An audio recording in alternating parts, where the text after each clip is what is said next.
关于我婆婆总教导我节约这件事，我百思不得其解。直到我做子宫肌瘤手术时，我婆婆在手术室外大吵大闹，阻止我老公给我使用蛋白线，我才明白其中缘由。手术缝合的时候，医生问我要不要用蛋白线，我说要用。蛋白线缝合需要另外收费，医生便让家属去缴费。医生对我老公夏阳说，病人缝合要求使用蛋白线，家属去缴费。我老公问，蛋白线和普通线有什么区别吗？医生，蛋白线加1000，不用拆线可以被皮肤吸收，愈合后疤痕小。普通线含在手术费里面，1周后来医院拆线，疤痕会比蛋白线明显一点。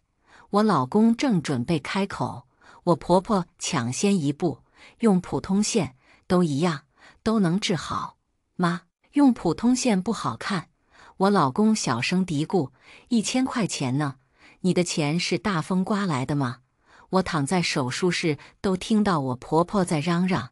可是楠会不高兴的，我老公小声说道，他高不高兴怎么了？他彩礼都不要，背着家里嫁进我们家的便宜媳妇，他不敢怎么样。我婆婆提高音量，刚好让手术室里面的我听得到。妈，你小声点，这在医院呢。我老公压低声音制止他妈继续输出，他们不知道手术是半麻，他们讲话我都听得一清二楚。医生语气有些不耐烦，你是患者什么人？我老公回答道，她是我妈。就听她的，用普通线吧。医生不再跟他们交涉，走进手术室问我，家属要求用普通线，患者本人同意吗？不同意，费用晚点我自己去交。我苦笑着，好的，用蛋白线。医生吩咐道。我跟夏阳从大学开始恋爱，恋爱了7年才结婚。因为我家里面不同意我们的婚事，父母一直不肯给我户口本，所以我们迟迟没有领证，就这么一直拖着，直到出台了使用身份证就可以领结婚证新规后，我们就迫不及待去领了证。我俩还激动地发了朋友圈，终于合法了。当时婆婆说，家里刚给夏阳凑了首付，没有钱给彩礼，也拿不出钱办婚礼，这些事情就不了了之。彼时我跟夏阳感情也挺好，想着这些虚的东西都不如把自己的小日子过好，也就没有计较。因此我成了婆婆口中的一个便宜媳妇。婆婆要求我节约这件事，在饭桌上也体现得淋漓尽致。这几天公公也过来了，家里伙食变好了些。婆婆做了白灼虾，这道菜简单又好吃，全家人都喜欢。吃着吃着，婆婆就开始了发作了。楠，你最近是不是又去做什么美容了？婆婆边看着我夹虾的筷子，边问。哦对，美容院做活动，我去打了水光针。我一边剥虾一边说。婆婆把旁边的炒青菜朝我这挪了挪，这打到脸上终归不太好，还是多吃点青菜好些。好的，妈，我应下，但是剥虾的手也没停过。楠啊，这虾壳可是好东西，你花大几千去美容院做脸，还不如多吃点虾壳补补呢。我听到这，着实有点震惊住了。这不是电视剧情节走进现实吗？那让人吃虾壳的情节，此时此刻竟然发生在我身上。我不可置信地转过头看着老公，但是夏阳连头都没有抬过，专心吃着虾。他和公公的面前都堆着高高的虾壳，这妥妥的就是刻薄的婆婆、和稀泥的公公和装聋作哑的老公啊！果然是艺术来源于现实啊！于是我加快了剥虾的速度，迅速把那盘虾吃见底了。婆婆见状，生气地把碗筷一放。公公这时候出声了：“怎么了？吃饭呀？我吃不起，这虾60-71斤呢，就这么点儿啊，花了100多呢。我少吃点，我儿就多吃点。”我婆婆一边说，一边还拿眼睛瞟我。对，这跟我看的那些婆媳矛盾的视频简直一样一样的。我可不吃这一套，但我也做不到曹心柔那样跟婆婆硬刚，毕竟我还是要考虑老公的处境。我吃完抹抹嘴，看了一眼桌上装死的老公，对我婆婆说：“哎呀，妈，你们这一代人啊，就是没苦硬吃。你看买都买了，得都吃了才不浪费呢。事儿做周全，话说圆满，都摆在明面上，让人挑不出毛病。这是我那个局里局气的父亲教我的处世之道。我肠胃不好，这件事情夏阳也是知道的。但凡有点不新鲜的食材，我吃了就会上吐下泻的。婆婆刚来家里的时候，我就跟她说，每天做饭少做一点，不要每天吃剩菜剩饭。但是婆婆不听，每次都做很多，剩着第二顿接着吃。她来之后，我闹肚子的频率越来越高，有一次还引发肠胃炎，严重到去医院挂了水才好。每天我去公司带的午饭，婆婆也总给我带头一天的剩菜，有时候甚至有放过好几天的菜。我怎么说都没用，每次实在吃不下就自己点外卖。我跟老公说，你跟妈说下，不要给带剩饭了。夏阳很困惑，没有剩饭啊，每天都是新鲜的，你是不是太敏感了？我一听明白，这又是婆婆在让我一个人节约了。第二天，我起床打开冰箱，故意拿走了夏阳的饭盒。果然，中午去微波炉热饭，打开夏阳的饭盒，不仅没有剩饭，还有鱼有肉有蔬菜，主打营养均衡。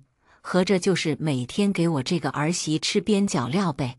晚上吃饭的时候，夏阳抱怨：“妈，你怎么把放了2天的土豆给我装上了？都酸了。今中午我都没吃，在单位附近便利店买的泡面。啊，怎么会呢？今天妈明明做的是新鲜的鱼和肉呀！”我装作毫不知情、很惊讶的样子去拿饭盒。哎呀，原来是我拿错饭盒了，这是夏阳的饭盒。我一脸无辜地看着夏阳，老公，你今天吃的是我的饭。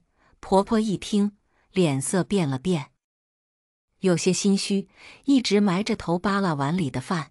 夏阳闻言，便不再作声。妈，怎么我和夏阳的饭菜不一样啊？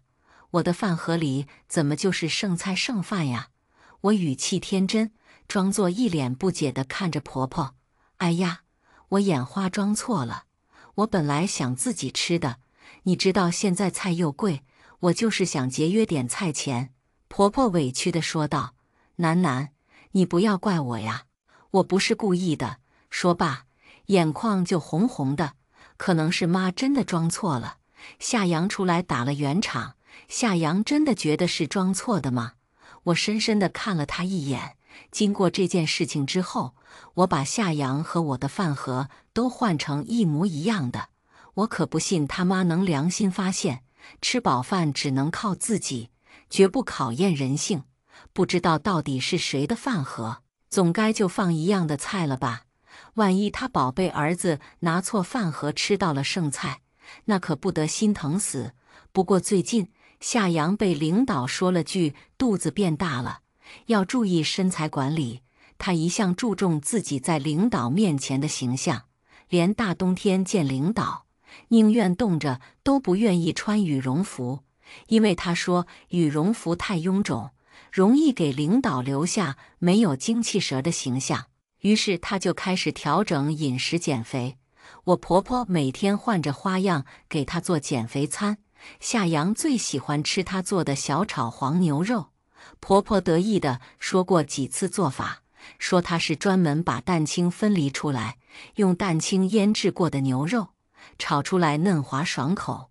我当然也跟着过了几天有口福的好日子。相安无事的日子总是短暂的。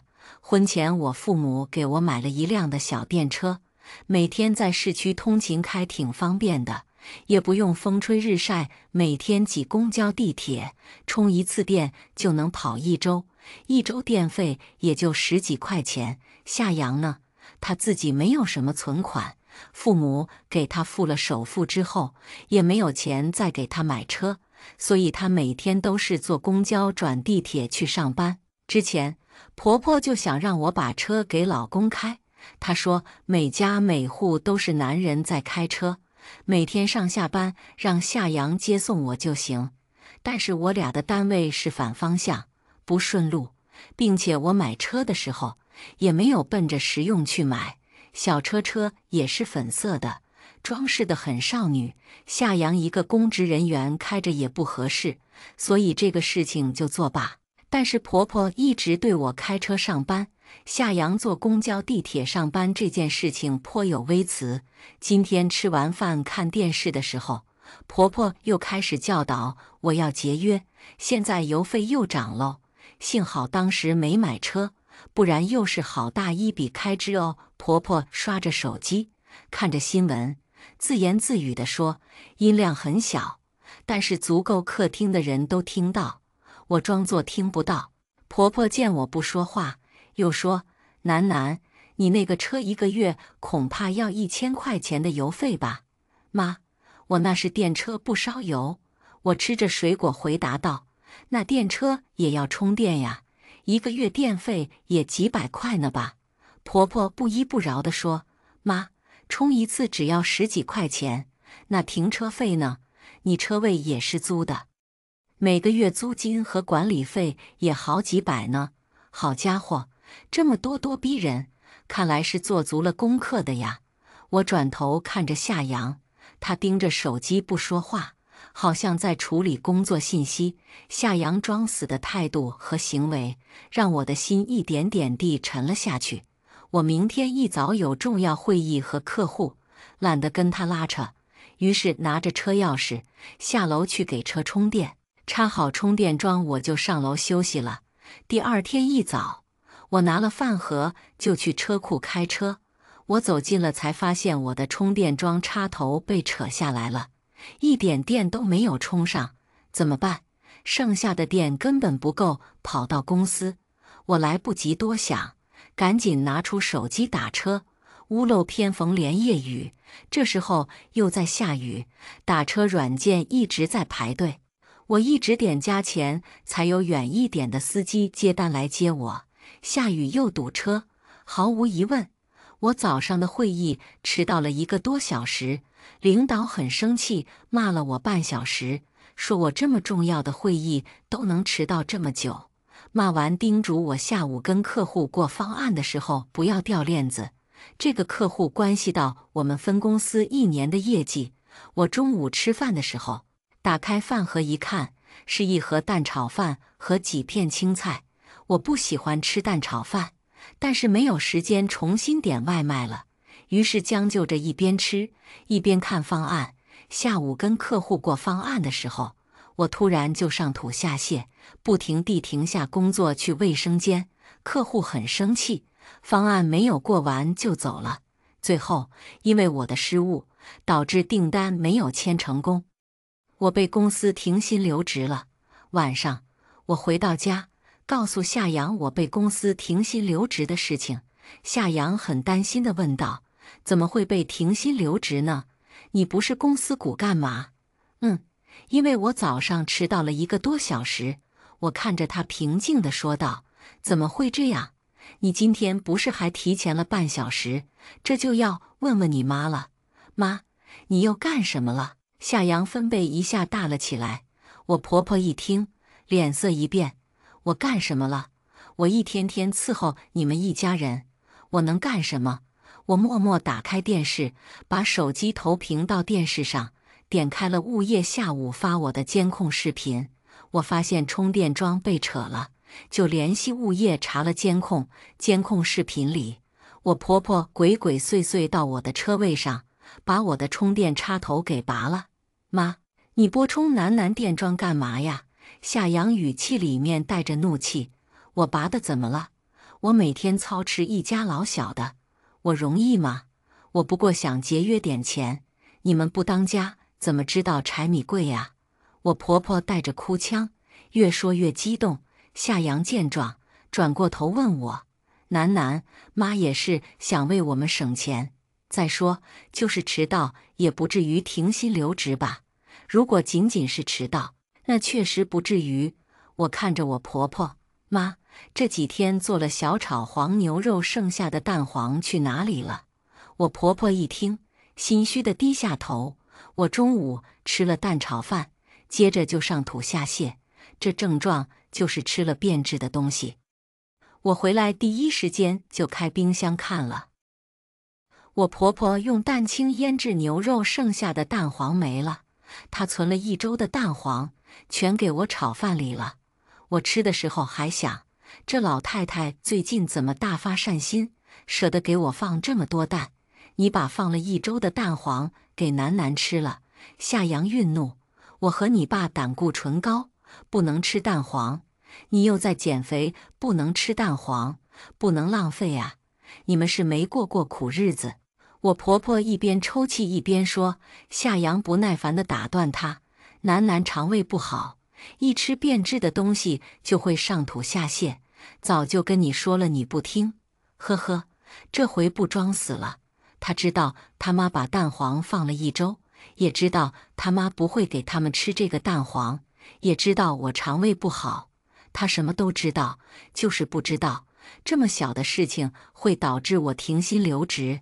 老公，我这几个月停薪留职，家里的房贷就辛苦你一个人了。我说完就回房间了。夏阳一听，他要自己还房贷，脸都绿了。客厅里我听到他们母子俩还在扯皮，原来不是不知道，而是充耳不闻，不涉及自己的利益就装聋作哑。我当初是怎么看上这个男的？夏阳是公务员，也不是关键岗位，所以每个月工资只有几千块。我们住的这个房子虽然是他家付的首付，但是装修是我家出钱装的，婚后贷款也一直是我在还。我也不是没有听过什么男方首付，女方装修还贷是男方的算计等等的言论，只是当时我与夏阳感情好，一心只想着好好过日子，没有想那么多。而且夏阳家庭条件不好，我也不想给他太大压力。他妈妈因为他考上了公务员，在他们村里扬眉吐气了好久，后来跟我结婚，我就拿着身份证背着家里跟他扯了结婚证，没有要彩礼和办婚礼。他妈又在村里嘚瑟了好久，说他儿子如何有出息，又是大学生，城里的大学生女孩是如何倒贴他家，不要彩礼也不办婚礼。你看人啊，他不会觉得儿媳优秀，只会觉得是自己儿子厉害，什么样的女孩都能搞到手。他逢人便讲，他儿子工作多体面，多稳定。是的，体面是体面了，稳定是稳定了，只是工资太低了，低到没有办法靠自己维持体面的生活。我在一家私企上班，通过几年的努力也做到了中层，工资也翻了好几倍，家里面的开支基本上都是我在负担。没有了我的收入，光靠夏阳一个人的工资，这一家老小都得去喝西北风。夏阳因为房贷的事情找过我好几次，楠楠，实在不行，可不可以找你爸妈借下？夏阳拉着我的手说，我已经找我爸借过3000块了，再借不太好了。老公，你不是不知道，当初我爸妈连户口本都不肯给我，我义无反顾嫁给了你，这回再开口借钱，这不是打我的脸吗？我也是装作柔柔弱弱，悲悲戚戚地说道。夏阳也不好再逼我，只是这段时间我闲在家，花了很多时间思考跟夏阳的这些年，我真的不知道当初怎么就死心塌地跟了他。因为婆婆把我的工作搞砸了，生活压力一下就压到了他儿子身上。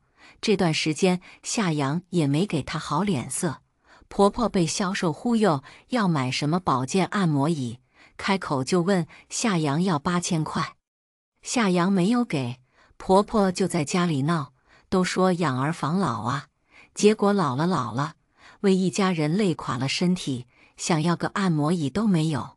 边说还边捶着沙发，时不时地瞟我。哎呀，妈，我也是心有余而力不足。本来我这次要是签了客户，奖金还挺多的，起码能买10个按摩椅。我边咬着苹果边说。老太太一听，蔫了气，不再作声。夏阳也没好气，按摩椅，按摩椅，你看我像不像按摩椅？我扑哧一声笑出来。是啊，妈，你哪里不舒服，让夏阳给你按按。现在家里这么困难，我们都节约一点。婆婆大概没想到，自己每天教导我要节约，这颗子弹有一天会正中她的眉心吧。我本以为经济制裁之后，老太太会对我好点，没想到她变本加厉的让我节约。我这个便宜媳妇还真不好当啊！开源不行就节流，节流还只节我一个人。夏阳去上班，白天就我和婆婆2人在家。我躺在床上玩手机，婆婆进来把我空调关了。中央空调太费电了，别开了。我无语，快40度的天气了，不让开空调。妈，这中央空调是当时公公来说热，你让我们换的呀，怎么又不让开了？这家里就咱俩，你也没挣钱，节约节约，能买好几袋苹果了。我停薪之后，也没有管家里面各种开销，燃气、电费、水费、物业、垃圾处理等等都没管。婆婆这是点我呢，燃气也没人交，缴纳单都贴到家门口了。我看着糟心，每天也不想跟婆婆单独待着，白天就去闺蜜开的咖啡馆帮帮忙，晚上再回去。今天下午我还在路上，就看到小区业主群消息量突然暴增。我点开一看，我们那一栋有人家失火了，消防都来了，好在火情不大，有惊无险。我往上一翻，看到是我家这一栋，心里一紧，加快脚步往回走。我翻了群里几百条信息，想要确认到底是哪家，终于看到有人拍了照片，是我家。悬着的心终于还是死了，原来是因为我婆婆看到燃气缴费单，不想缴费，也想趁机恶心恶心我。她不知道从哪里捣鼓来一个土灶和一堆木柴，说以后就用柴火烧饭，不用燃气了。我震惊到无以言表，这老太太还有多少惊喜等着我？夏阳买的这个房子是超高层，每一家每个房间，开发商都按消防要求安装了烟雾报警器和消防喷头。他烧柴的烟和火苗引发烟雾报警器，导致全屋消防喷头全部打开了，哗啦啦淋了一屋子的水。火灾倒是没有，就是家里装修算是废了，需要一大笔钱重新装修墙面和布艺的家具。我看着一屋的狼藉，心里涌起酸涩。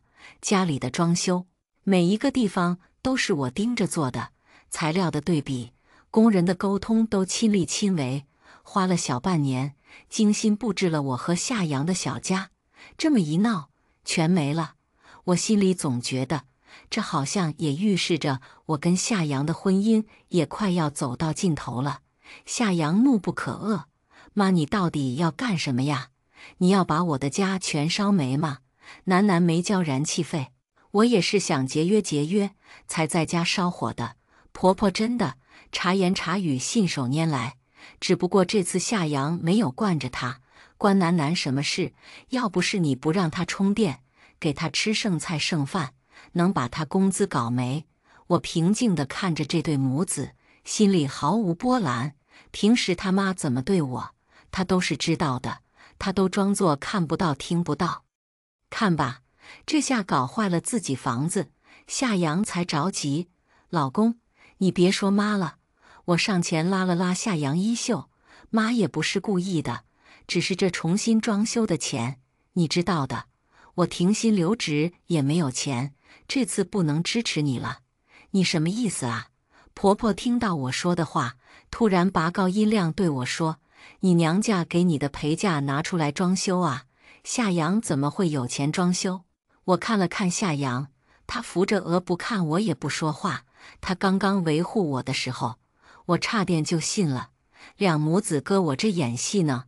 妈，你知道的，你付了首付，这房子的装修是我拿了我全部的积蓄装的。我顿了顿，至于陪嫁，我们家那里的风俗本来是彩礼的2倍，但是因为没有彩礼，所以我不再说话。夏阳一听彩礼的2倍，懊恼地横了他妈一眼。我看夏阳的表现，我真的不知道怎么当初没看清楚他算计的嘴脸。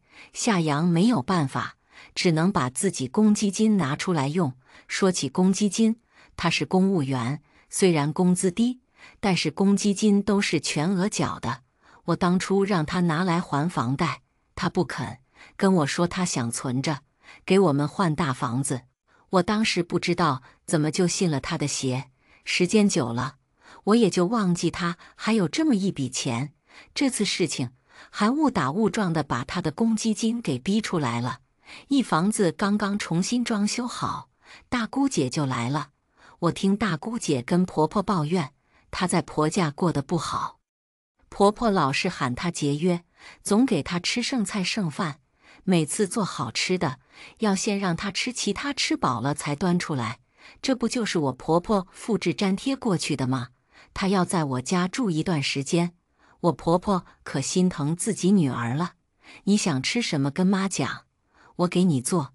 自从这个大姑姐来了之后，在我们家呼来喝去，用我的东西也从来不打招呼。我拿着用的惨不忍睹的口红问她：“你用过我的口红吗？”大姑姐脱了鞋在沙发上躺着，眼睛都不抬一下。是啊，怎么了？我看她这态度气不打一处来。你用我的东西都不打招呼的吗？你的东西都是我弟弟给你买的，我用我弟弟的东西怎么了？大姑姐坐起身，对着我吼道。婆婆听到动静，出来劝道：“哎呀，用都用了，也不是什么值钱东西，楠楠你犯得着生气吗？”我气得说不出话来。我慢慢发现我的衣服、包包和首饰也开始不翼而飞。我没有去找他们对峙，只是默默地保存好证据。他们不知道的是，自从房子差点被烧之后，我和夏阳商量在家装了监控，好随时观察，防止这种离谱的事情再次发生。我看到视频里面我不在家，我婆婆就带上大姑姐去翻我的东西，有看上的就拿走，七七八八加起来也好几万了。我最近没工夫管这些，之前因为我丢了的大客户，在闺蜜的牵线下，我又找到机会重新给客户讲了我们当时准备的方案，客户选择再给我们一次机会。公司也顺利签下了这个客户，因为我的积极表现，公司不仅让我继续回去上班，还给我发了一笔不少的奖金。夏阳要升职了，他熬了好几年，终于要升职了。其实平心而论，夏阳这个人的能力是不错的，他能从小山村教育资源落后的情况下，考到211 985重点大学。当年在学校，他也总是拿奖，在各种比赛上光彩耀人。我当时也是被他的优秀深深吸引，觉得他就和他名字一样熠熠生辉。只是他和他的家人一直都觉得考公才是最体面的归宿，所以他放弃了很多高薪的 offer， 选择考公。我不能说他目光短浅，只是人各有志而已。做公务员呢，他又能在没有任何背景的情况下战胜同期的关系户，得到这个内定的升职机会。现在想想，也许年少的我就是被这种光环迷了眼，忘记了一个人有学习能力和工作能力，但也不代表他一定是一个好的伴侣。而父母在局外看得清清楚楚，所以才不肯给我户口本结婚。夏阳这段时间都在认真准备竞聘材料，虽然是内定的，但是也要走个过场。我去上班了，他在家就用我的私人电脑写材料。我明白这次竞聘对他有多重要，所以也很少拿大姑姐那些乱七八糟的事情打扰他。我默默每天把公司的办公电脑背来背去，把家里那台电脑留给他用。一夏阳的竞聘演讲出问题了，他带着我的电脑去竞聘的时候，电脑连着投影仪，打开电脑的一瞬间，桌面一个裸女赫然出现在场下正襟危坐的众领导眼前。夏阳慌了神，找了半天材料都找不到，电脑里面好像所有东西都清空了一样。当天单位的大领导也参加了这次竞聘，夏阳的表现让大领导给他定了性：作风不正，工作不严谨。这个判词等于断了夏阳升职的路。夏阳回到家，把电脑摔到我面前，质问道：“怎么回事？”我一脸困惑：“什么怎么回事？顾南，我升职你就这么不舒服吗？你这么怕我超过你吗？”夏阳怒不可遏地指着我：“我知道，大学开始你就被我压一头，你不舒服，现在结婚了，你不过就比我多个城里户口，有个有钱的爹妈，你在高贵什么？夏阳，你知道自己在说什么吗？”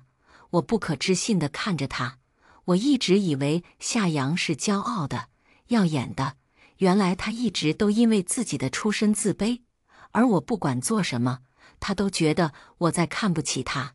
我心里的那个他崩塌了。我婆婆和大姑姐看我们形势不对，不敢吭声。你为什么要在电脑上动手脚？这么搞我有意思吗？她指着我，我动了什么手脚？你倒是说清楚。我怒极反笑，我的竞聘材料去哪里了？为什么电脑桌面变成一张裸体？说到这里，我看到大姑姐拿杯子的手顿了顿，心中了然。夏阳嘶吼着把今天竞聘现场的事情讲了出来。夏阳说完，我静静地看着大姑姐：“大姑姐，你知道是怎么回事吗？关她什么事？只有我们俩知道电脑的密码。”夏阳伸手捏住我的手腕，手用力捏得我感觉骨头都要碎了。我怎么知道？你不要诬赖我呀！大姑姐见有人声援她，伸了伸脖子，理直气壮地说道：“那我们就查一查到底怎么回事。”我挣脱夏阳的手，冷笑一声，拿出手机连上监控。你居然在家装了监控！婆婆大声喝道：“不是我，是我跟你的宝贝儿子，我们一起装的，防止你再放火烧家。”我一字一句地说道，手腕处钻心的疼，提醒着我他们才是一家人，我只不过是他们口中那个倒贴的便宜媳妇。视频里面，婆婆和大姑姐到我们的房间，打开我的电脑，解不开密码之后，大姑姐就鬼鬼祟祟把电脑拿走了，昨晚上才拿回来的。啪！婆婆一巴掌扇在大姑姐脸上：“谁让你动她电脑的？”大姑姐捂着脸：“是你说弟妹藏着私房钱，在电脑上可以查，我解不开密码，就拿到外面去把系统重装了。我怎么知道夏阳的材料在里面？蠢货！”我看到夏阳握紧拳头，全身都在发抖。滚！全都给我滚！原来他是会生气、会发火的。我以为他对什么事情都毫不在意，原来只是鞭子没有打到自己身上，所以不疼。如果没有经历过刚才的一幕，我是会心疼他的。自己爱了这么多年的男人，原来我在他心里这么不堪。这一地的鸡毛，我不想捡了。我没有再说一句话，回到房间，收拾了些自己东西，连夜去了爸妈那里。一冷静过后，夏阳来找我求和，我没有理他。2天后，他给我发信息说他让大姑姐回自己家了。又过2天，他给我发信息：“楠楠，我已经把妈送回乡下了，没有人打扰我们了。”我没有回信息，他再次发信息说：“楠楠，我不能没有你，发生这么多事情，我当然知道他不能没有我，他不能没有体面风光的工作。他不能没有一个高学历城里户口的老婆，他不能没有我给他供房贷，他不能没有我负责家里每个月的开支。他的完美人设还需要我，但我的感受一点也不重要。只有在触及他的利益的时候，他才会痛。精致的利己主义，我彻底对他祛魅了。我们离婚吧。我回复了他。过了1周，乡下的婆婆给我打电话，说自己的脚在干活的时候扭了，让我和夏阳回去看她。我没有同意，夏阳也没有回去看她。她觉得我是因为婆媳矛盾才不理她的。她为了向我表示决心，不管他妈在家族群里面怎么哀嚎怒骂，愣是没有回去看他妈。他妈整天在家族群里面发各种儿大不要妈、恶毒媳妇害死婆婆的视频，他骂夏阳也骂我，还说要让夏阳跟我这个恶毒媳妇离婚。我截屏给夏阳，你看，家长也同意我们离婚。夏阳，我们好聚好散吧。夏阳给我打电话说，楠楠，我知道错了，声音温柔的就像当年。他站在领奖台上说，楠楠，做我女朋友吧。我成了全校女生羡慕嫉妒的对象。我想，我们之间大概是有过爱情的吧。他为了求和，每天拿着鲜花在我公司门口等我，给我部门所有同事点下午茶，甚至花钱在我公司对面的 LED 屏上打出顾南，对不起，我爱你的字样。这样一搞，所有人都认为夏阳是个情种，而我是因为一点婆媳关系不好，就闹着要离婚的大小街。舆论开始有利于他，大家都在劝我，婆媳矛盾是避免不了的，能忍就忍了，谁都会遇到这样的事儿，怎么就他过不去？矫情，夏阳的条件不差，又深情，离了马上能找个好的。我苦笑，是了，夏阳大学就是学的传播学，他一向很聪明，知道怎么去引导舆论，知道怎么向我施压。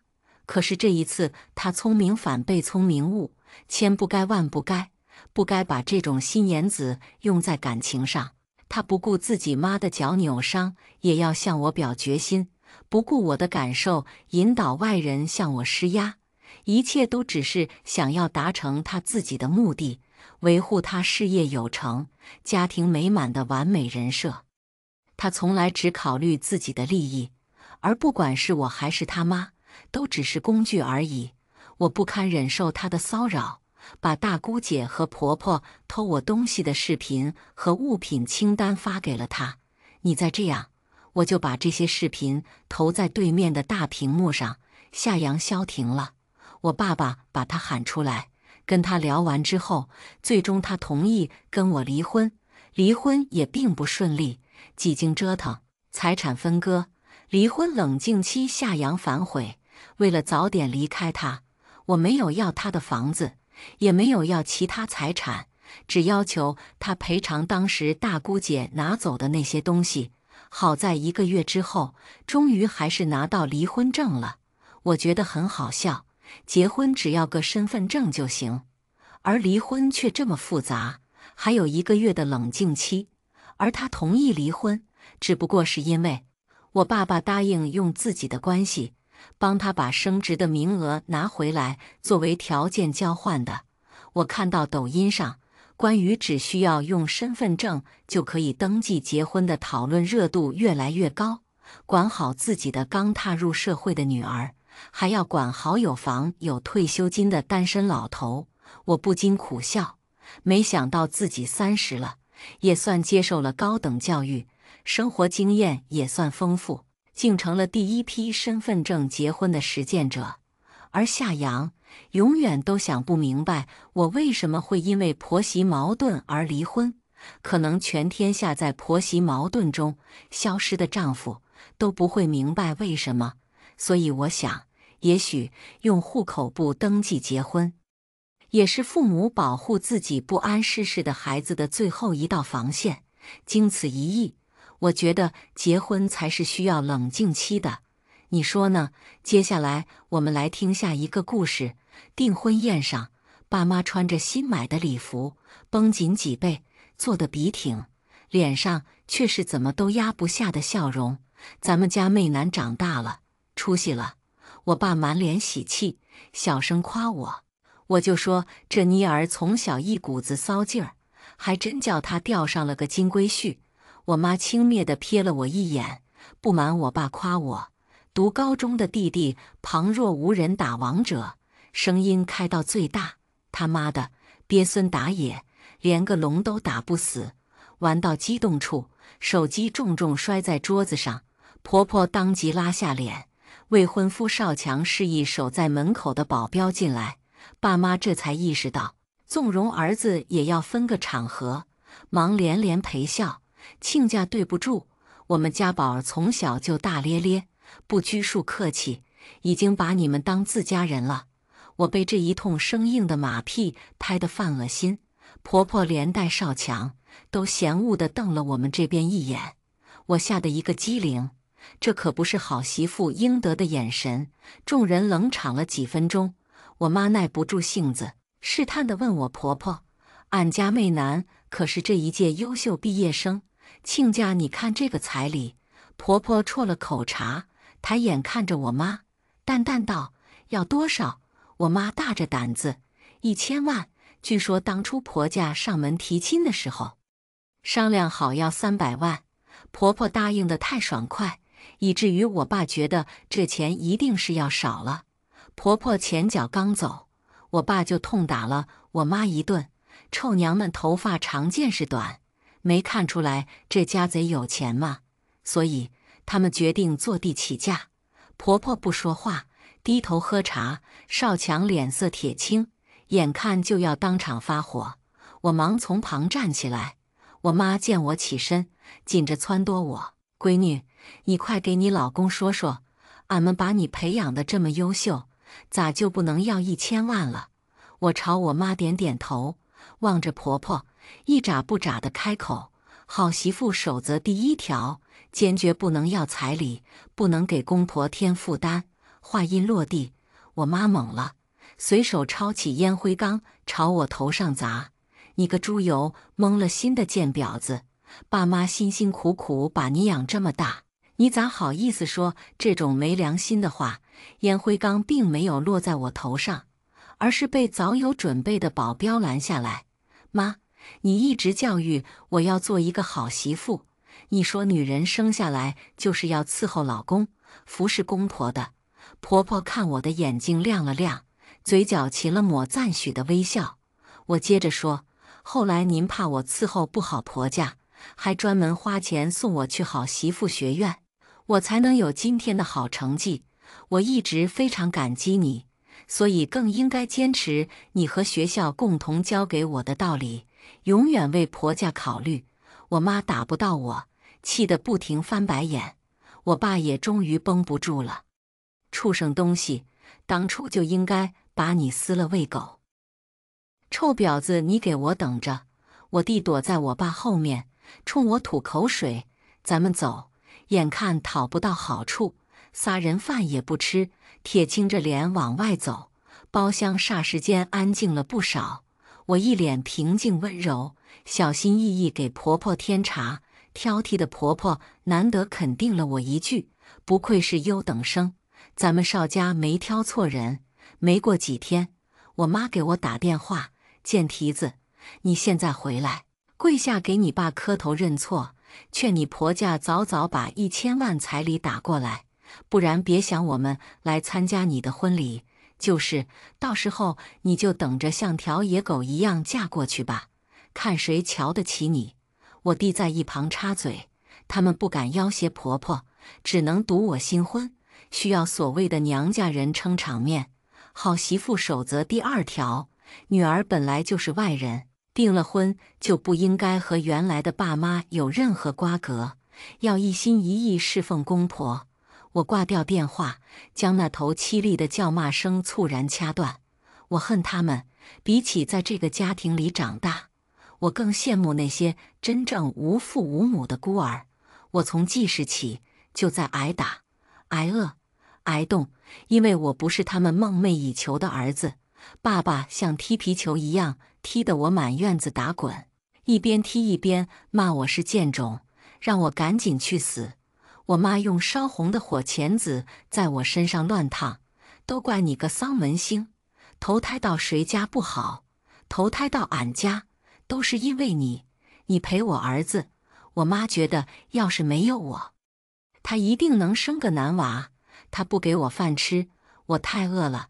有天跟路边野狗抢半块馒头，被邻居奶奶看到，邻居奶奶给了我一整个白馒头。那是我记事以来最幸福的瞬间，也只是瞬间，因为下一秒，那个馒头就被闻讯赶来的我妈摔在地上，用脚狠狠碾进泥里。死老太婆，多管闲事。那年我4岁，我妈撕着我的头发把我拖回家，一下一下狠狠往墙上灌。等奶奶喊来社区工作人员时，我满头满脸的血，头发已经连着头皮被大片大片撕落在地上。一时间，街坊邻居人人朝我家扔烂菜叶、臭鸡蛋。我爸嫌丢人，嘱咐我妈几句，她消停了一阵子，直到怀上弟弟，孕中反应让她很痛苦。为缓解痛苦，她又一次把目光放在我身上。她不想让我喊叫，拿针缝住我的嘴，然后将一整盒针一根一根刺进我身体里。她睡着后，我浑身是血逃出来，晕倒在邻居奶奶家门口。奶奶报了警，记者们纷纷上门，热心网友也时不时来家里了解我的近况。这年头，当爹妈的连教育自己孩子都不行了，这是个什么世道？我妈受不了人们的指责，躺在门口蹬腿哭骂：“这贱种是我生的，我就算活活把他打死，也跟你们没关系。”这句话惹怒了群众，爸爸被包工头开除，他彻底发火，喊来媒婆，想把我嫁出去。哎呦呦，媚男他爸，6岁的孩子咋能嫁人呢？违法的哟！我惊恐地看着媒婆，瑟瑟发抖，拽她衣袖：“阿姨，我想嫁人，嫁人有彩礼。”看着我满手的冻疮和满胳膊伤疤，媒婆眼眶红了。我就说，女孩都是丧门星白眼狼，你看这骚蹄子才这点年纪，就想着嫁人，不要脸！我妈在一旁嘲讽我：“你们家这女娃以后肯定能收一大笔彩礼。”媒婆轻轻握住我的手，盯着我妈，斩钉截铁。她是市里出了名的媒婆，介绍出去的姑娘就没有彩礼谈得少的。为了让爸妈更相信她的话，媒婆还白纸黑字写下保证书，以后彩礼少于50万，她给补上。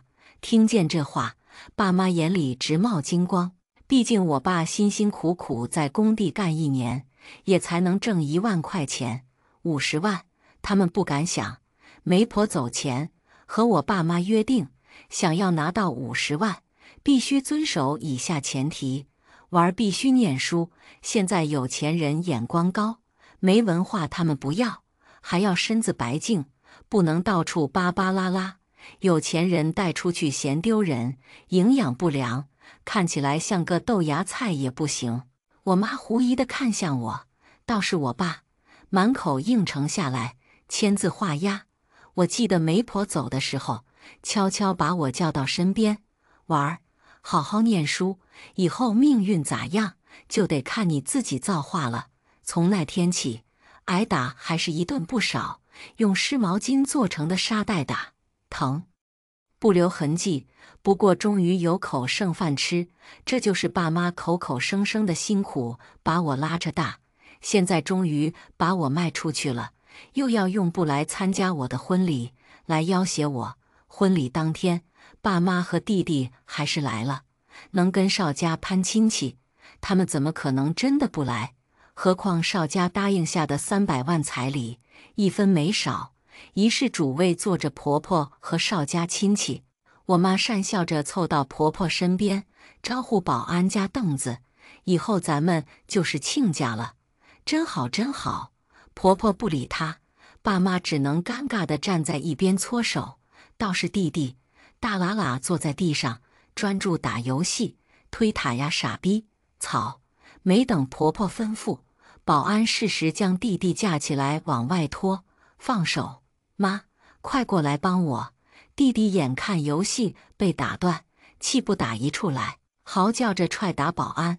可他平日里一点活都没干活，肌无力的厉害，哪能挣扎得过保安？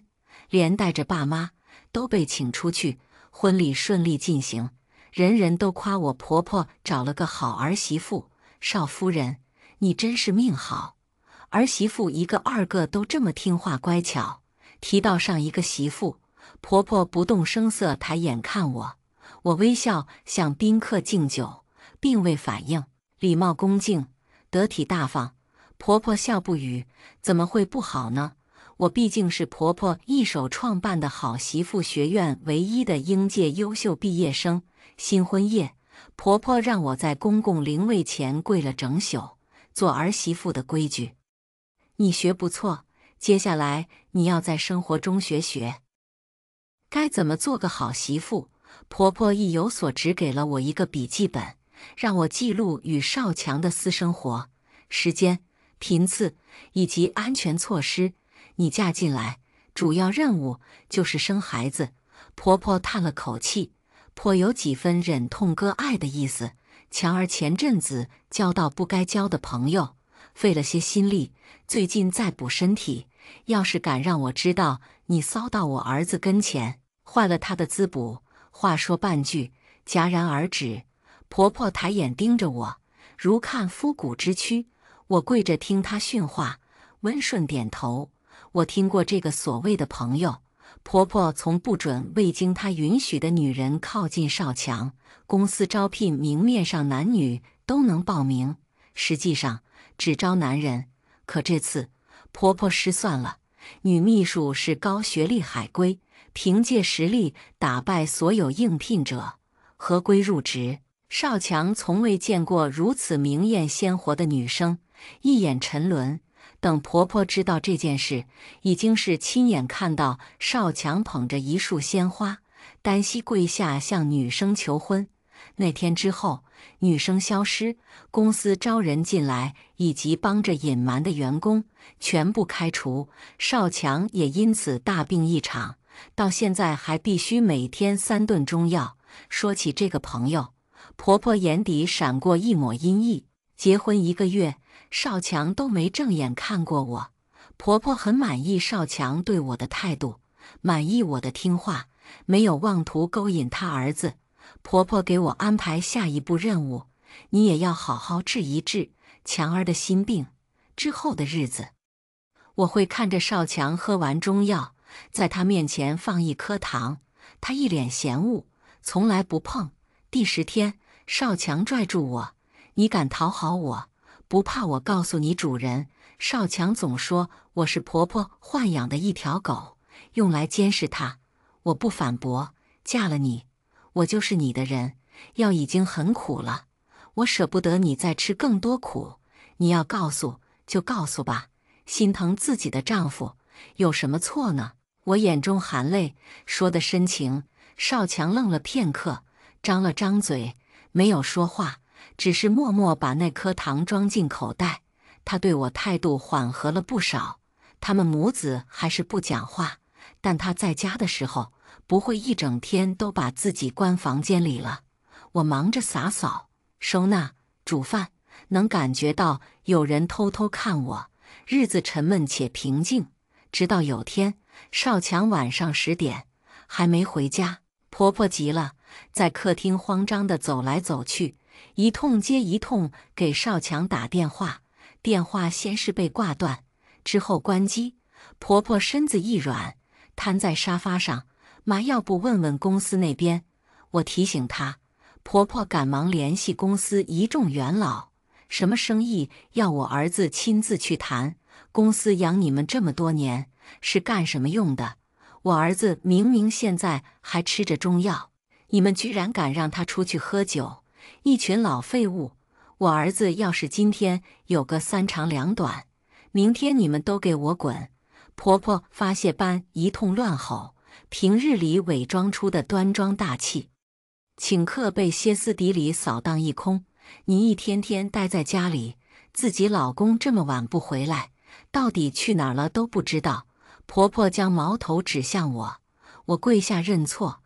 少强进门，看着跪在地上的我和扬着巴掌的婆婆，脸色阴沉，过来扶我。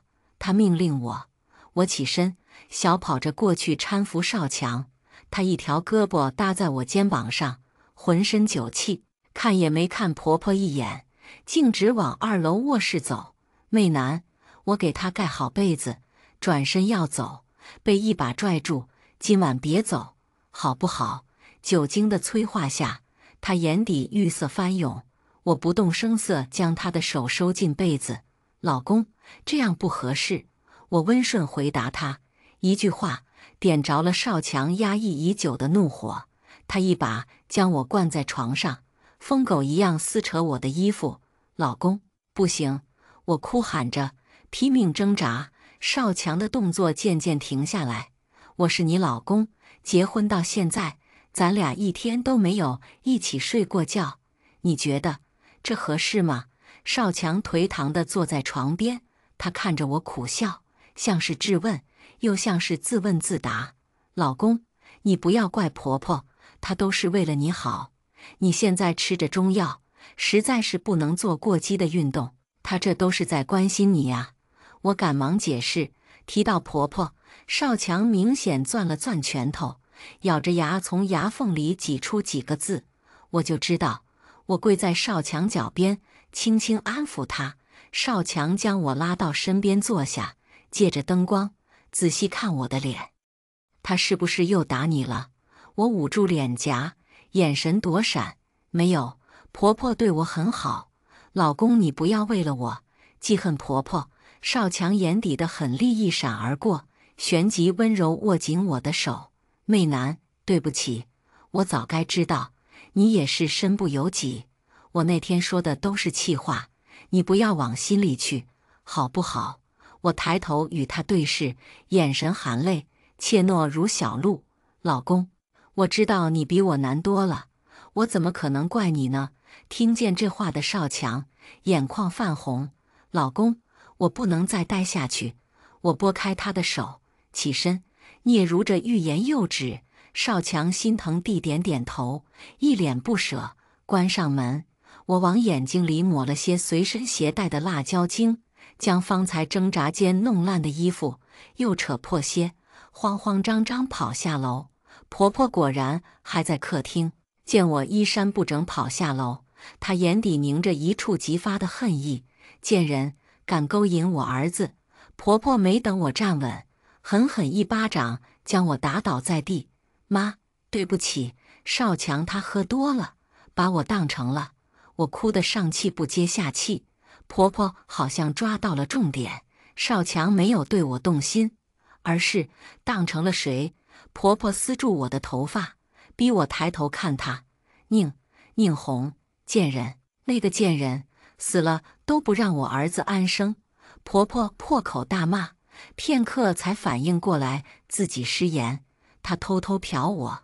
我抱着身子，哭得一把眼泪一把鼻涕，仿佛什么都没听见。我深谙婆婆的忌讳，不会给她发现异常的机会。扇巴掌，被强迫又算什么？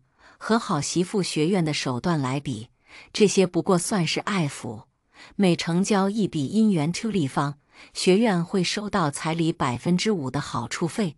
为了让我们都卖上好价钱，学校无所不用其极，棍棒皮带、电线宣纸、指尖扎针、开水烫脚底，也有女生逃跑过。凌晨3点，我们所有人被喊到操场集合，眼睁睁看着那个被打得浑身是血、不住求饶的女生，当众被浇上滚滚一锅热油。女生抽搐着挣扎几下，就没了动静。凄厉的惨叫声直到现在都还盘旋在我梦中。好了，别哭了，真弄得你这一身烂肉多招我儿子喜欢一样。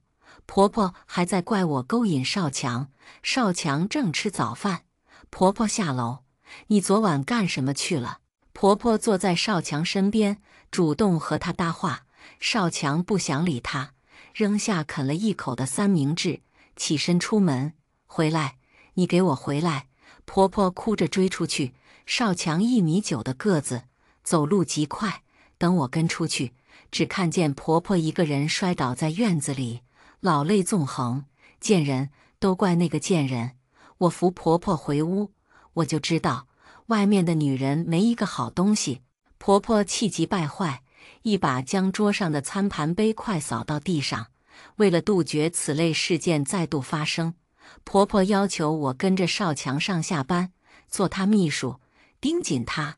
于是我被允许出门，被允许拥有自己的手机，随时和婆婆报备少强的动态。我知道你不喜欢我，可是……我肿着脸颊，手足无措站在少强办公室。你让我干什么都行，你放心，我不会和婆婆打你小报告的。我语无伦次地绞着手指，看起来吓坏了。我今天的打扮和女秘书宁红第一次出现在少强面前时一模一样。少强晃了神，呆呆地走到我面前，轻抚我肿起的右脸。疼吗？我咬着嘴唇，强忍住眼泪，摇摇头。你放心，以后我来保护你。少强满眼心疼，像是下定了某种决心，眼神坚毅起来。少强默许我跟在他身边，干得不错。少强的姐姐少楠约我见面，这是我婚后第一次单独见少楠。关于少楠的传闻，在学院很有名。出自极度重男轻女家庭的她，是第一批好媳妇学院学员。她妈妈，也就是我婆婆，亲自送她过来，要求所有老师给她最严苛的训练。3年后，婆婆亲自验收成果，少楠成为第1届优秀毕业生，成功嫁入裴氏集团，嫁给比自己大45岁的裴老爷子。裴总一生娶妻无数，苦于没有孩子。少楠嫁过去第1年就怀上男胎，老爷子高兴地当即立下遗嘱，裴家所有财产留给儿子。不过孩子出生前，老爷子突发脑溢血过世，少楠生下儿子，接管裴氏。纵然憎恶女人如婆婆，都要给她几分面子。她作为优秀毕业生，回学校座谈时，还是在校生的我找到她，我求她帮我，你先凭本事进少强公司，再来和我谈。少强的工作区严禁有女人出现，母猫都不行。他这条件是想试探我到底有几分本事，现在我做到了。短短2月，我谈下3单重要生意。少强看我的眼神多了几分不同，有好奇，有疑惑。以前在学校学过些金融管理方面的知识，少强不喜欢我提起好媳妇学院，我只能含糊带过。她本就不喜欢做生意，之前被婆婆逼着上班，早日继承家业。如今有我在，她索性彻底摆烂。我俩互相叮嘱，我替她镇守公司，她替我打好掩护。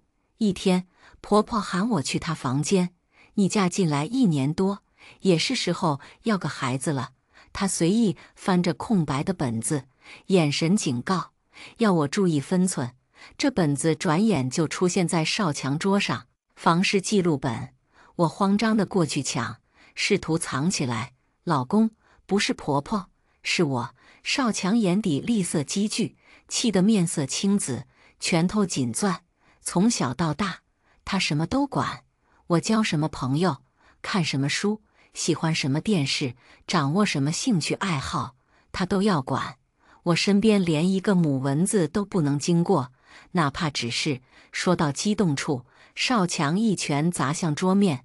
老公，你别生气，婆婆也是考虑到你要当爸爸了，所以在这件事上让我更细心些，别像你前妻那样不小心伤到孩子，意识到自己失言。我下意识捂住嘴巴。少强闻言，怒不可遏，撕着我的衣领，将我从地上提起来。什么孩子？你再说一遍。我吓得不住颤抖，连连求饶：老公，对不起，我什么都不知道，我不能说。婆婆没告诉少强，她前妻临死前还怀着孩子。她先前那么排斥听见好媳妇学院，是因为她前妻是大我2届的学姐，不是我不愿意和老公睡觉，是我。少强情绪稳定下来，我颤抖着从口袋里摸出避孕药。婆婆找大师算过，这个月怀孕不吉利，让我先跟你练习，等合适的时候，她会通知我。少强将我搂在怀里，心疼地摸着我的头发。媚男，你受委屈了。我仰起头，一脸幸福。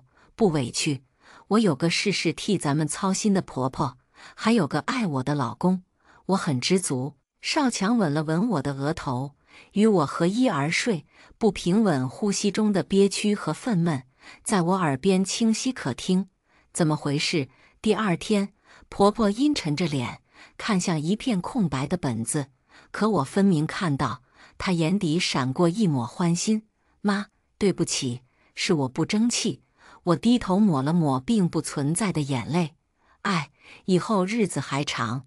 婆婆像是叹我没本事，又像是叹自己早晚要面对我是少强媳妇。半晌，她给我讲起她和少强相依为命的日子。原来直到少强20多岁，都一直和婆婆一起睡，婚后也还是要婆婆裸着给她搓澡，搂着她睡着，才允许儿媳妇进屋。少强答应过婆婆，无论娶多少媳妇，他心里最爱的女人只有婆婆。自从出现女秘书，少强变了，青春期都没有过的叛逆突然爆发。强儿一定是怪我，可是世道险恶，他那么单纯，要是被外面那些骚狐狸骗了，可咋办呢？说到伤心处，婆婆拿手帕擦擦眼角。妈，您独自一个人照顾少强长大，受了太多苦。您放心，少强心里最爱的女人，永远只能是你。被说到心坎上，婆婆泪中带笑，她欣慰地摸了摸我的头，真没替老少家相错人。少强生日前1天，我给他买了他最喜欢的手办玩具。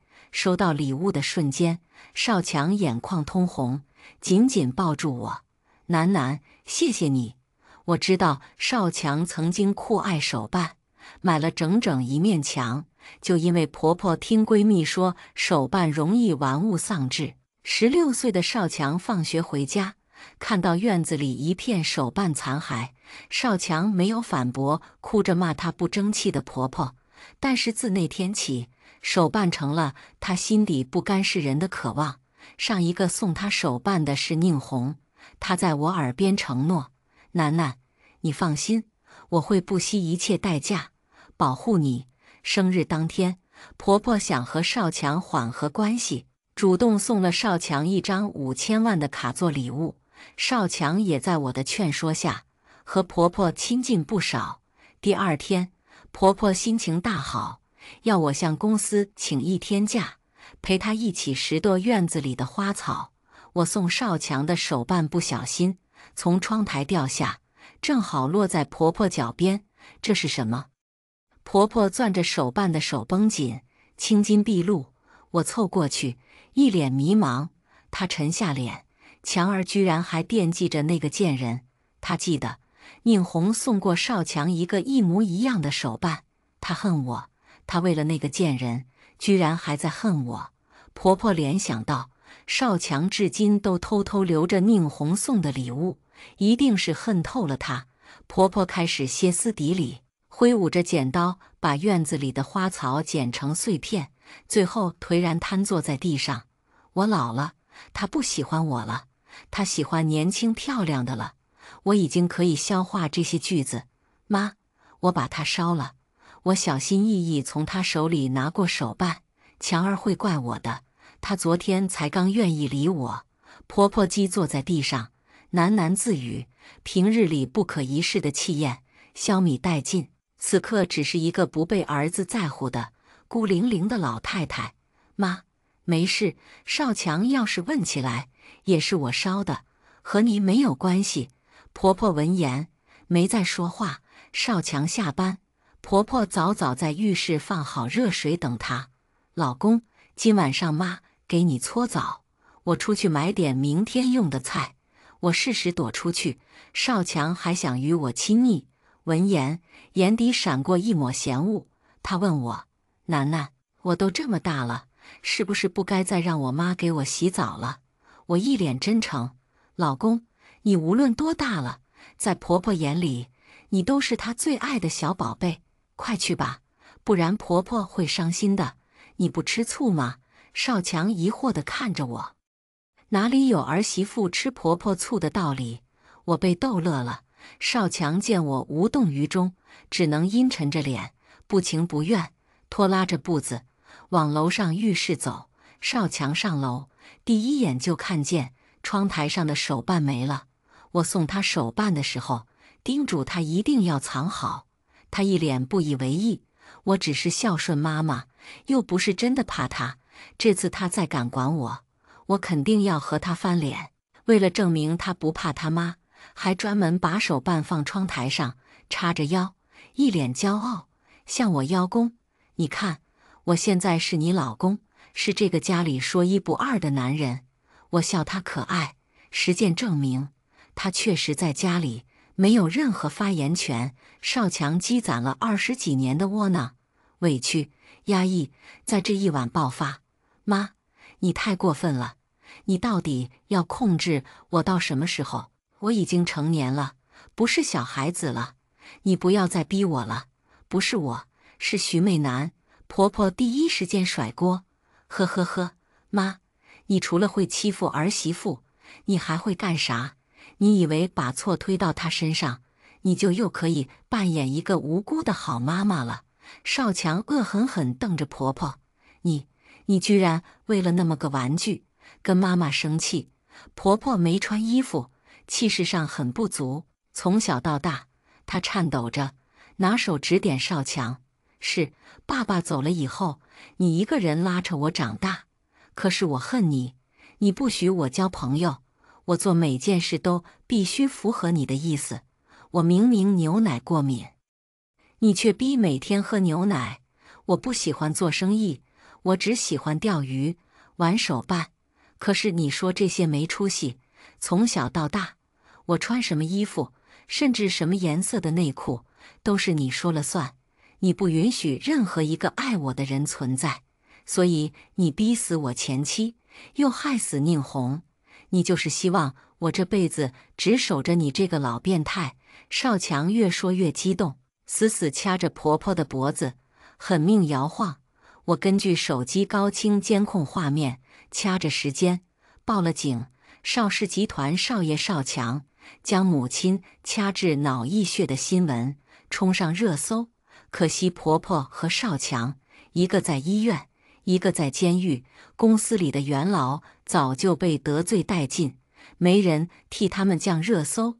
我给少南发信息，猎杀时刻。我整理好关于少强旗下公司偷税漏税、违规作业、投放危险物品、涉黑涉赌全部资料，以及婆婆私自开设专门虐待女性的学院、买凶杀人的相关证据，分送给省公安厅。少强旗下客户早被我分批介绍给少南，公司只剩下空壳、负债以及法律的制裁，内外合力早就败絮其中的邵氏，一夜间大厦倾塌，证据确凿。少强被判处无期徒刑，没收全部非法所得。我和少强并未领结婚证，他的所作所为与我全无瓜葛。谁让婆婆戒备心重，生怕我分走邵家家产？我前去探监。为什么？少强双眼通红，满脸胡茬，看起来狼狈又疲累。同样的问题，少南也问过我。毕竟人人都说，只要好媳妇学院毕业，就能过上锦衣玉食的生活。他以为我天真的想就此嫁入豪门，当阔太太，才会那么拼命，每门课争第一，因为小小。少强愣了一下，眼神中满是不解。因为少强死去的前妻小小，他们怎么会知道我在学院被倾轧、被折磨，几乎无法活下去的时候，是小小向我伸出手？楠楠，未来会很好，你相信我。女孩子很美好，你不要恨自己的性别，你没有错，错的是他们。你长得像我妹妹，以后我做姐姐，保护你，好不好？小小明明自己被藤条抽得浑身是血，还要哄我安心。没事的，楠楠，以后这些都会好的，你不要怕。等毕业了，嫁了人，咱们就自由了。说起这些的时候，他满眼憧憬。后来我才知道，小小没有妹妹，只有一个姐姐。家里为了给儿子买平板电脑，要送2个女儿出去卖，早就被侵犯多年的姐姐站出来，说先卖自己，还很纯白的妹妹送到好媳妇学院，能卖好价钱。小小只不过想像她姐姐保护她那样保护我，可她自己却再也没有人保护了。当我们所有人都相信小小过上好日子的时候，她的死讯悄悄传来。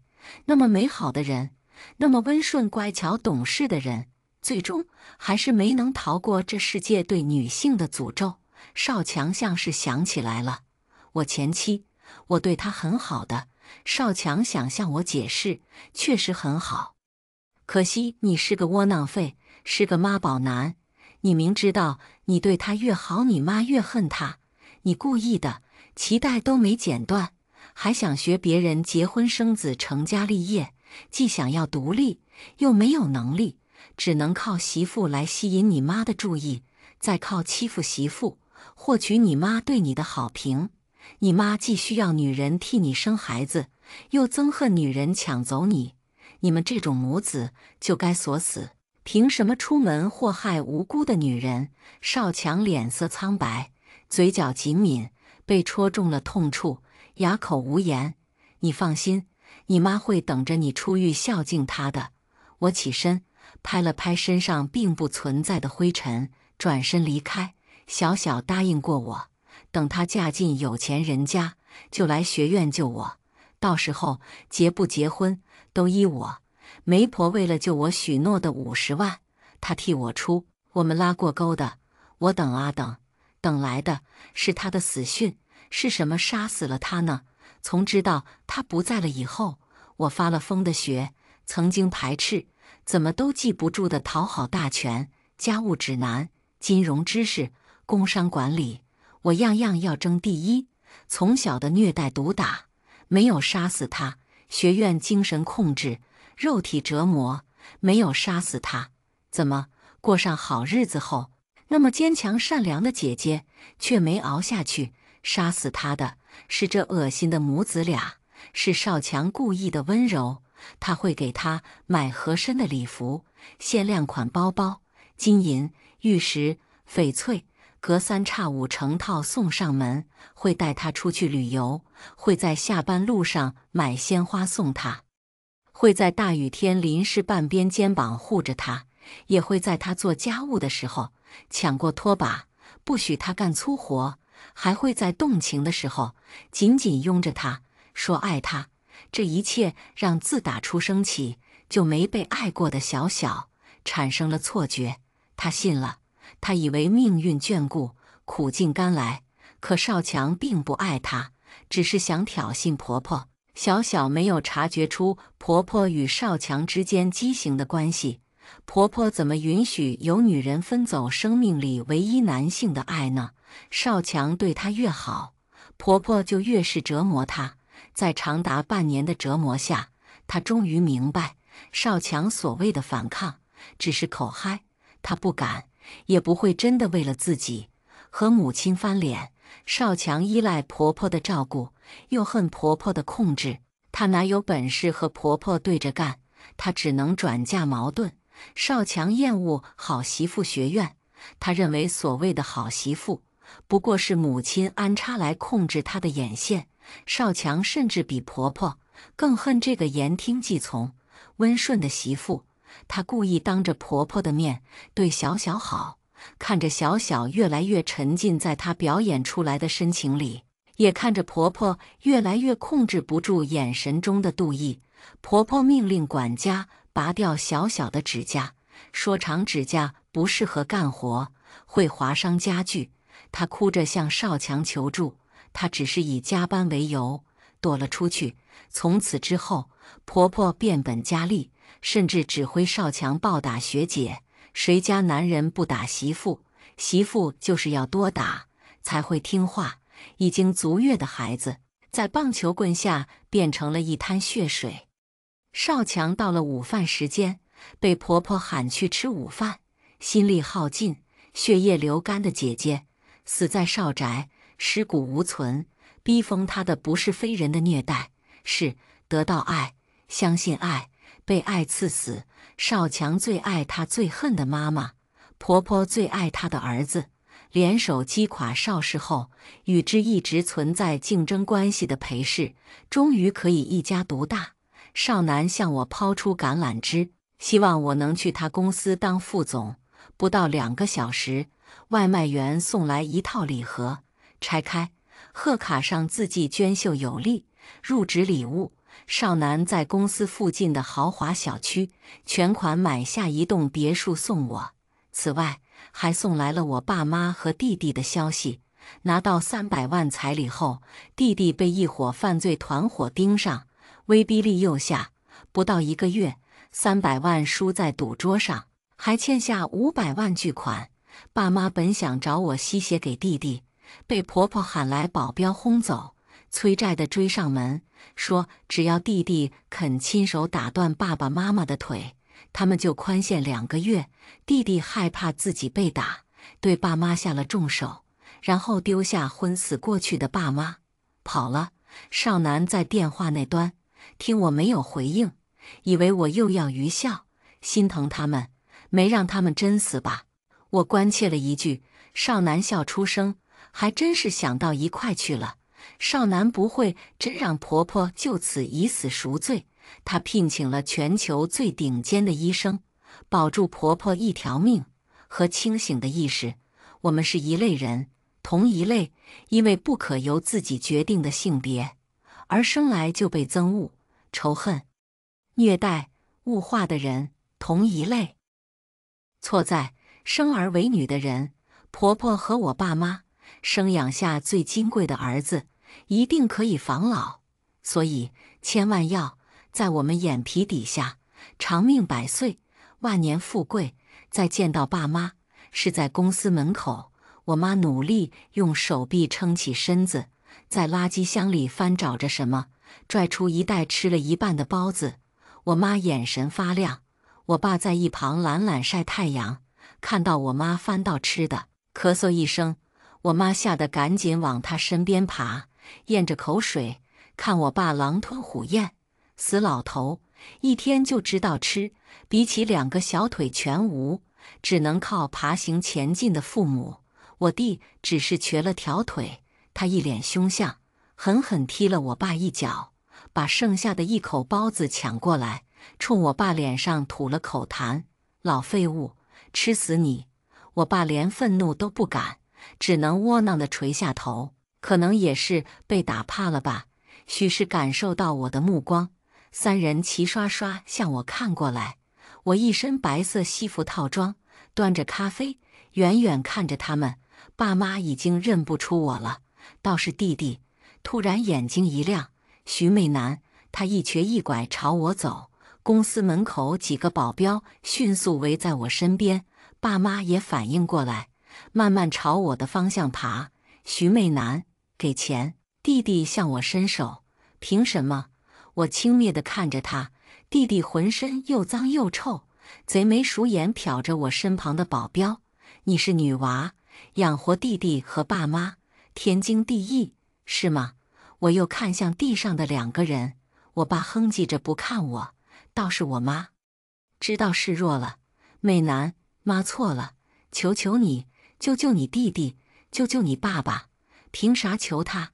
你不是说等这个婊子嫁个有钱的婆家，咱们一家后半辈子都吃喝不愁了吗？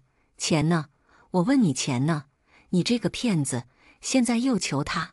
我堂堂一个男人，居然要求一个女的，我的脸都被你丢尽了。弟弟像是受了刺激，突然暴怒，他不敢动我，只能扑上去踢妈妈。我没有干涉，毕竟小时候弟弟动辄拿东西砸我打我，我妈也从不干涉，不仅不干涉，还要参与进来，一起打。妈妈一边按住我，一边夸弟弟：“儿子真厉害，从小就会打女人，太有男子气概了。”我愣神的功夫，弟弟打累了，转头瞪着我：“你身边这几个狗不可能一直跟着你，等你落单的时候，看我不打死你！你要是怕了，就乖乖给钱。”弟弟在我面前永远有着绝对的自信，没等我开口，几个看不下去的保镖拖走了弟弟。我妈被踢得浑身是血，但还是挣扎着爬向我，连连磕头：“楠楠，对不起，我错了，原谅妈妈，原谅妈妈。”终于，她动作越来越慢，缓缓抬头看向无动于衷的我：“妈，我小时候也这样朝你磕过头，求你给我一口饭吃，求你别打我，求你爱我。”一行眼泪从他脏兮兮的脸上滑落下来。他拽了拽还要梗着脖子骂我的爸爸，艰难地往外爬。看着他的背影，我在心里默默问：“妈妈，你为了讨好他们，不惜百般折磨虐待我，你生怕我分走他们一点点注意力。可是你一生崇拜和依靠的男人们，真的给你幸福了吗？”去墓园的那天，阴雨蒙蒙，我带了小小姐姐最喜欢的紫雏菊。姐姐，我自由了。你呢？离开的时候，有彩虹在半晴的空中若隐若现。你也自由了，对吧？我和少南一起去改了名字，徐媚南改为了，少南改为情山，了情山见，纷纷素悟空。我们都不会被困住，我们在新生。